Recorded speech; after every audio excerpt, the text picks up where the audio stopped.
La Barbade, une île voisine de la Martinique. C'est dans ce coin de paradis qu'une famille semble avoir vécu l'enfer.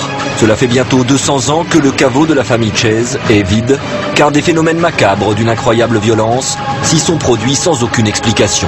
Mais que s'est-il passé dans ce mystérieux caveau pour qu'on n'ose plus jamais y enterrer personne? Cimetière de Christchurch, au sud de la Barbade.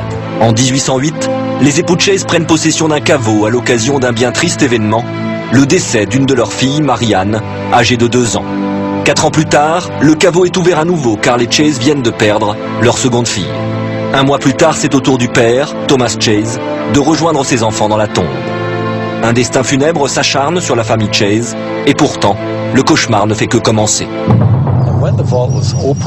Lorsqu'on a ouvert le caveau pour y installer le cercueil du père, les gens ont été stupéfaits, pétrifiés de voir les cercueils des 2 petites filles complètement renversés, retournés, comme si on les avait projetés contre les murs. Un désordre effrayant, mais aucun signe d'effraction. La seule et unique entrée est bloquée par une énorme pierre de 500 kilos. Après l'enterrement de Thomas Chase, le tombeau est scellé, impénétrable. Et pourtant, dans les années qui suivent, à chaque enterrement, c'est toujours le même spectacle effroyable. Le caveau des Chase serait-il hanté? Peut-être que l'un des membres de la famille Chase était, disons, diabolique, car on a l'impression que les esprits démoniaques se sentent bien dans ce caveau.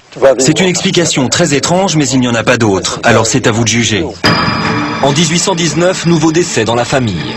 Le phénomène prend une telle ampleur que le gouverneur de l'île, Lord Combermere, se déplace en personne pour tenter de trouver une solution.